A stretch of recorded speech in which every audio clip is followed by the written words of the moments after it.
Joining us now, former team president and captain of the Vancouver Canucks. I wish it was under better circumstances, Trevor Linden, but it is nice to see your face and good to hear your voice. Thanks for making time here today. Good to be with you guys. Nice to see you again, for sure. Yeah, and it was great seeing you at Rogers Arena the other day. It speaks to the person Gino was, right? Tell us about the Gino Odjick you know. Yeah, for sure.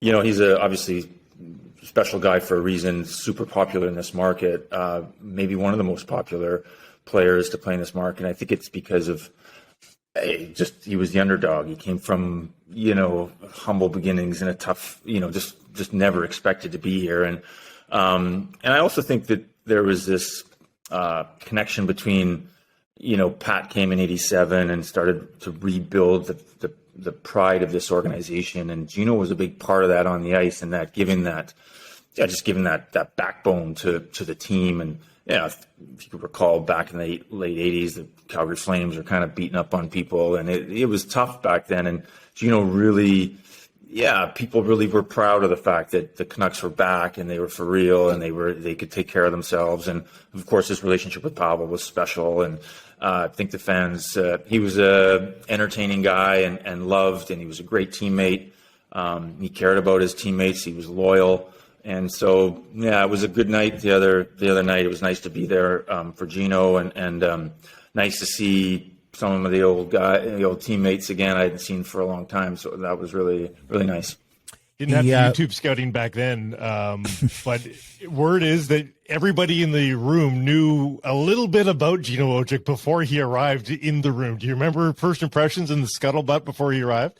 He was a bit of an unknown. I mean, Ronnie Delorme would be. I remember he was telling us about him, but to be honest, I mean, you're kind of like. I was talking to Gary Volk the other day, and they got called up on the same day or right about the same time. And so he was played with Gino, and so quite honestly, my recollection is I didn't know what to expect. I had no idea, and I remember thinking he's wearing number 66. Are they serious? Like, you know what I mean? But when I think about that era, I mean, it was 30 years ago, and it was a different. It's just a different time. The game was different, and I was just thinking about how much fun we had back then. The Ronings and Courtnalls and Momessos and Garth Butchers, and it was pretty interesting. Kirk McLean was telling us he certainly made an impression at his first training camp. Do you remember any of that? Yeah, I mean, he was, even I'll never forget that. I think it might have been his second game in Edmonton. I think he fought Dave Brown at least twice, maybe three times, and it was like you're kind of like on the bench. You're kind of like you're speechless. Like yes. It was a sight for sure. Yeah, we were saying the other day that like. If you go down the list of like most arresting, most jarring Vancouver Canucks highlights in history, like moments that you just stopped and couldn't take your eyes off the screen, Gino would be high on that list. He'd have many appearances on those power rankings.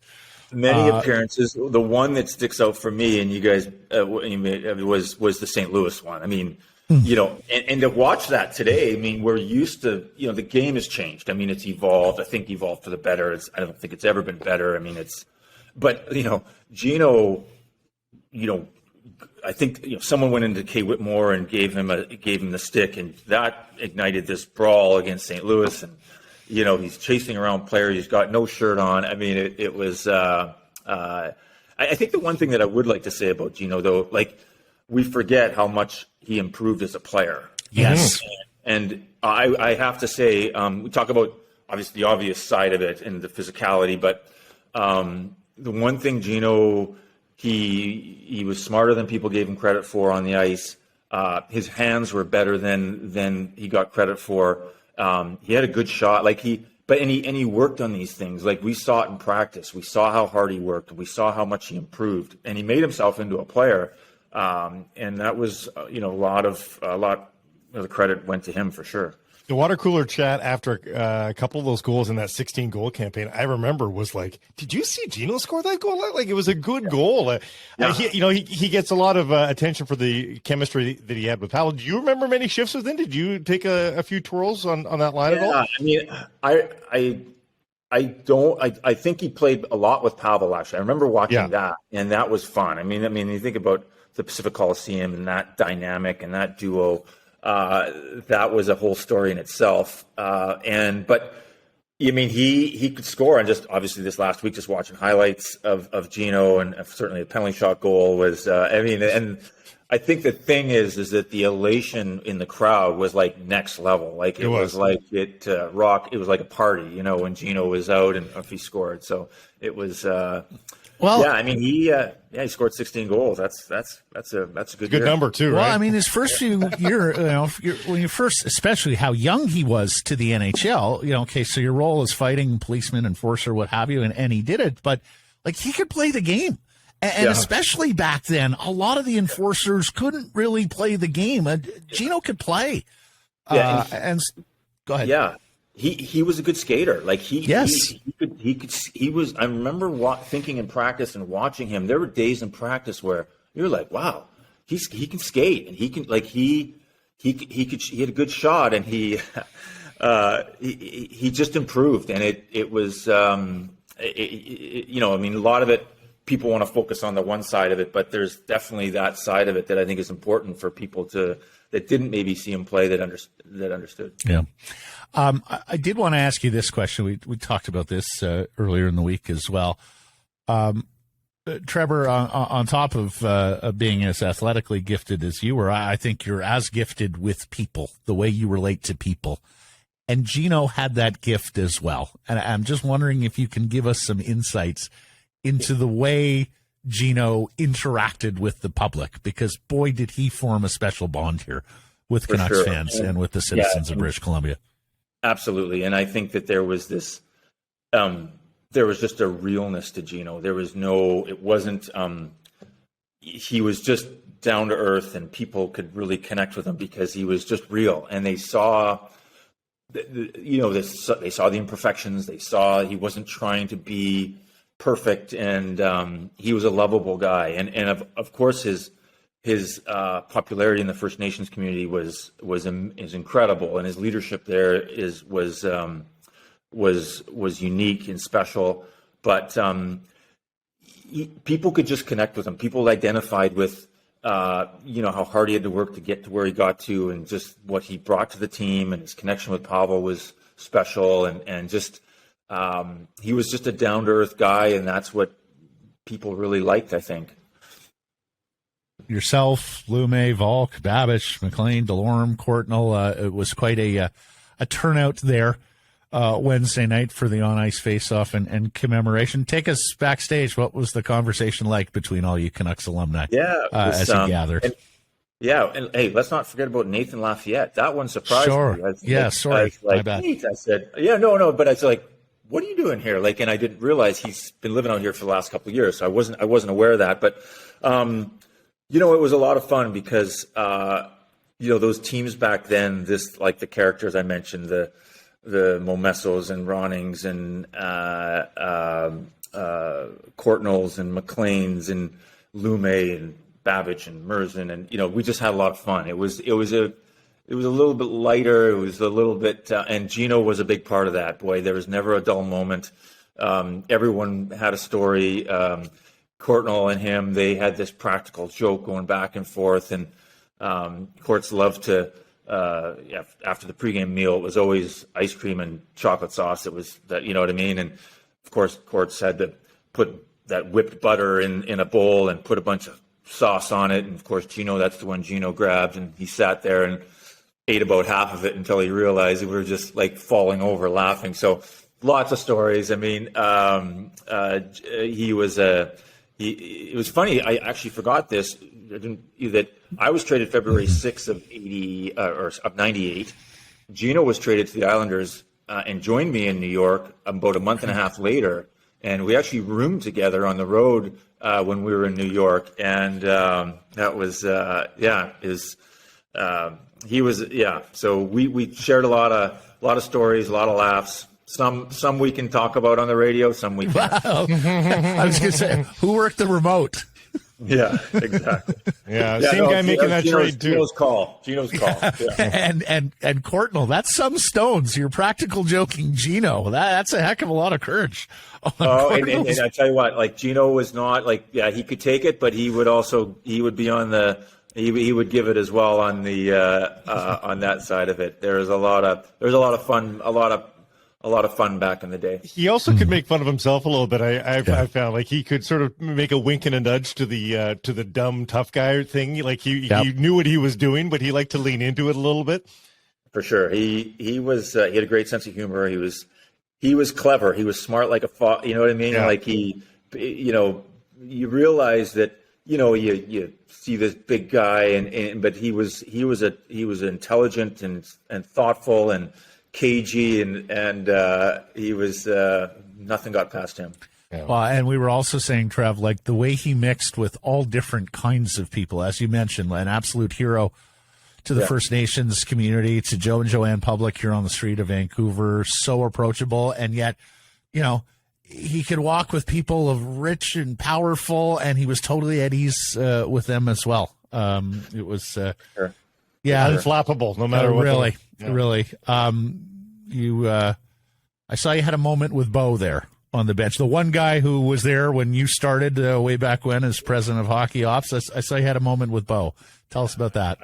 I've seen him a little bit. It's kind of interesting because last year my son went to school with. Luke Shen's boy, they're really tight, and Brandon Sutter's daughter, they all went to Montessori together. So I'm at drop off and pick up with guys that, you know what I mean? But anyways, we formed a good friendship, and obviously birthday parties, and I saw Bo last year. So obviously I feel for him. It's a tough spot to be in. I think that being the captain of the organization and drafted, developed, for a guy like him, it's got to be hard because I was in the same boat. You build a lot of relationships. You have your family here. This is your home. This is your you are loyal and to the organization, and to be in a spot where he is and having to answer these types of questions is tough. It's got to be tough for him. But he's a quality individual and going to do and say the right things. But it's got to be hard. Your final days as a Canuck before Keenan trades you. Mm-hmm. People have drawn a lot of parallels. Like it was a lot of craziness, a lot of noise around the team. Do you empathize? And you empathize with Bo, you just mentioned, but just the noise and the soap opera. Can you empathize with the entirety of the team with the soap opera that they are kind of dealing with now? With all due respect to Bo, he's fourth in the league in goals, and I wasn't. But the sea, heavy as the sea, right?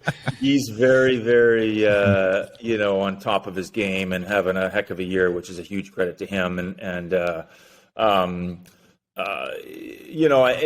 it is the background noise. As much as these guys are pros and they've lived with it and they do as much as they can to kind of block it out. I mean, you can't help but everywhere he turns, it's coming at him, practice, pregame skate, games. Whether it's about him or the team, right? It's nonstop. Yeah. Whether it's his situation or the coach's situation, there's for the guys down there, the game is hard enough. It's hard enough to play at such a high level and compete on a nightly basis. But when you have the types of distractions that they've got with the situation with the coaching stuff, that it undermines the and even your captain situation. That is a huge piece of the puzzle here, and and the longer it goes, the more dysfunctional it gets. So it's got to be hard, and I think quite honestly, you're seeing it in their play a little bit, and that's uncertainty is the worst thing in anything. People struggle with uncertainty for good reason, and when you're talking about the world's fastest game and making split decisions, when you have that type of dynamic, it's a tough situation. I read this week, and I wasn't aware of, forgive me, but during the whole business with Messier and Keenan, I heard Gino had your back and what went to them at one point. Do you know the story, Trev? I've heard, not like Gino told me this, but I mean, I said this earlier. Gino was a loyal guy, and he loved Pat Quinn. He loved his teammates, and Blake, you mentioned that year. I mean, that dysfunction that year was. I mean, if you think this, there's some challenges here with the group today, but that was particularly crazy. Starting in training camp when the sea shifted hands and one thing led to another, and we get to Washington, and Pat Quinn's gone, and our coach is still there, and the change is there, and then Mike comes in, and it was. But yeah, I mean, I think Gino was defended Pat when Mike was taking shots at Pat, and certainly in my situation, I think there was some meetings that Gino initiated in Mike's office that were support of his teammates. And that sounds like him. Yeah, it sure does. No one better to have in your corner on your wing, the late Gino Odjick. Sure. Great seeing you again. Great hearing your voice. I know the fans love seeing you at the arena the other night. Thanks for this, Trev. Be well. Good to be with you guys. Thank you.